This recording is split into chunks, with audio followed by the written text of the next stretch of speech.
मित्रांनो, समाजात असं काही घडत आहे की कधी कोण काय करेल याचा काही अंदाज येणार नाही. अनैतिक संबंधातून पतीला मारण्याच्या आपण अनेक घटना ऐकल्या. ड्रमची, डोंगरावरून ढकलून देण्याचे असे अनेक घटना आपण ऐकल्या. पण नवऱ्याला चावावा म्हणून शाळेत 11 दिवस एक मण्यार साप लपवून ठेवण्यात आला होता. गेल्या एका वर्षापासून देशभरात झालेल्या पतींच्या हाय प्रोफाईल मर्डर्सच्या बातम्यांवर बारीक लक्ष ठेवून होती. मेरठचे प्रसिद्ध नीलाड्रम हत्याकांड, इंदूरचे राजा रघुवंशी हत्याकांड, जिथे पत्नीने मेघालयाला नेऊन खून केला होता, अशा सर्व गुन्ह्याचा माहिती दामिनी इंटरनेटवर घेत होती. आज मी जी कहाणी सांगणार आहे ते ऐकून तुमच्या अंगावर काटा येईल की कोणी आपल्या नवऱ्यासोबत असं कसं करू शकते. यासाठी कहाणी पूर्ण ऐका. ही कहाणी आहे उत्तर प्रदेशातील हस्तिनापूर येथील. 7 वर्षापूर्वी अतुलने प्रेमापोटी दामिनीशी लग्न केले. अतुल हस्तिनापूरमध्ये कृष्णा किड्स प्ले स्कूल चालवत असे. दामिनी सुद्धा त्या शाळेची मुख्याध्यापिका होती. दामिनी रोज व्हॅनमधून तुषारसोबत शाळेत ये जा करत असे. सर्व सुरळीत चाललं होतं. त्यांना 6 वर्षाचा मुलगा देखील होता. 3 महिन्यापूर्वी दामिनीने कुटुंबाची दिशाभूल केली. तिने असा दावा केला की एका ज्योतिषाने भविष्यवाणी केली आहे की जर ते 4 वर्ष कुटुंबापासून दूर राहिले नाहीत तर एक मोठे संकट ओढावेल. याच अंधश्रद्धेचा फायदा घेऊन तिने आणि अतुलने तिच्या 6 वर्षाच्या मुलाला हस्तिनापूरमधील एका भाड्याच्या घरात राहायला नेले. अतुल हस्तिनापूरमध्ये कृष्णा किड्स प्ले स्कूल चालवत असे. दामिनी या शाळेमध्ये मुख्याध्यापिका म्हणून काम करत होती. विद्यार्थ्यांना ने-आण करणारे व्हॅन, त्यामध्ये दामिनी प्रवास करायची. या व्हॅनचा ड्रायव्हर तुषार होता. तुषारसोबत रोज ये जा करता करता त्यांच्यामध्ये प्रेम संबंध निर्माण झाले. आता त्यांना अतुल यांच्या प्रेम संबंधात अडसर वाटू लागला होता. दोघांनी मिळून त्याचा काटा काढण्याचे ठरवले. या प्रेम संबंधाबाबत अतुलला थोडीशी माहिती होती, पण आपल्या मुलाच्या प्रेमापोटी तो तिला सोडून देऊ शकत नव्हता आणि सर्व सहन करत होता. त्यांनी त्याच्या आईलाही सांगितले होते की मला दामिनीची भीती वाटते, ती कधी मला मारून टाकेन, काही सांगता येत नाही. आणि तसेच घडले. दामिनी आणि तुषार या दोघांनी अतुलला जीवे मारण्याचा प्लॅन बनवला.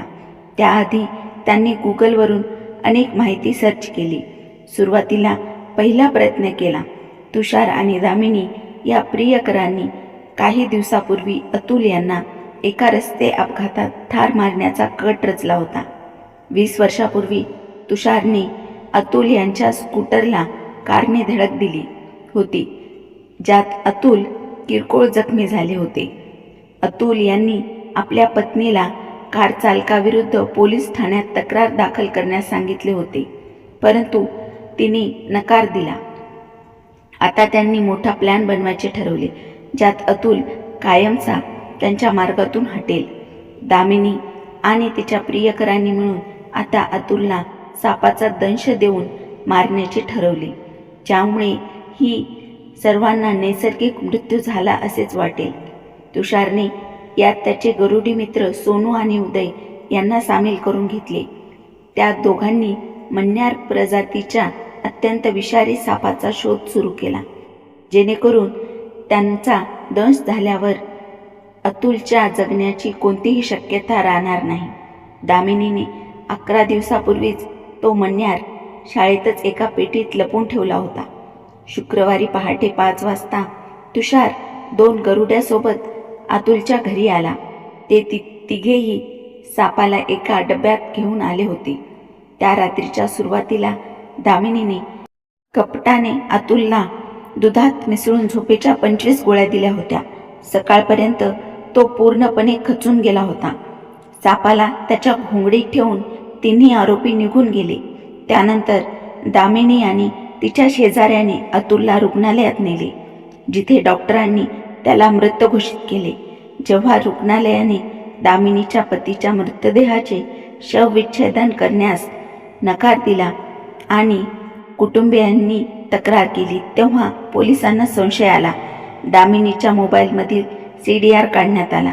गेल्या 6.5 महिन्यात दामिनी आणि तुषार यांच्यात 2000हून अधिक फोन कॉल्स झाले होते.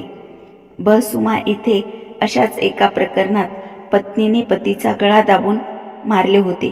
त्यानंतर बिनविषारी साप मृतदेहावर सोडला होता. दामिनीने यातून धडा घेतला. तिने अतुलचा गळा दाबला नाही, जेणेकरून पोस्टमॉर्टममध्ये काही येऊ नये. तसेच तिने सापाच्या तस्कराकडून सर्वात विषारी साप मागवला. दामिनी आणि तुषारला वाटले की ते पोलिसांच्या हातावर तुरी देऊन निसटले आहेत, पण पोलिसांच्या नजरेतून गुन्हा सुटला नाही. जेव्हा पोलिसांनी तुषारची चौकशी सुरू केली तेव्हा संपूर्ण प्रकरण उघडकीस आले. तक्रारीवरून पोलिसांनी चौघांविरुद्ध हत्येचा गुन्हा दाखल केला आहे. पोलिसांच्या म्हणण्यानुसार दामिनीने सांगितले की मण्यार सापाने चावल्यानंतर माणसाला मरायला किती वेळ लागतो हे तिने गुगलवर शोधले. अतुलला गोळ्या देण्यात आल्या होत्या, जेणेकरून साप चावल्यानंतरच त्याचा मृत्यू होईल. साप अचानक बंद खोलीत थेट अतुलच्या बेडपर्यंत कसा पोहोचला हा प्रश्न पोलिसांना खटकत होता. पोलिसांनी तात्काळ तुषारला ताब्यात घेऊन त्याचा मोबाईल जप्त केला आणि तिथेच पोलिसांच्या हाती सर्वात मोठा पुरावा लागला. तुषारच्या मोबाईलमध्ये त्याच सापाचा एका डब्यात बंद असलेला फोटो सापडला. पोलिसांनी ज्या नंबरवरून हा फोटो आला होता त्या सोनू नावाच्या सर्पमित्राला ताब्यात घेतले.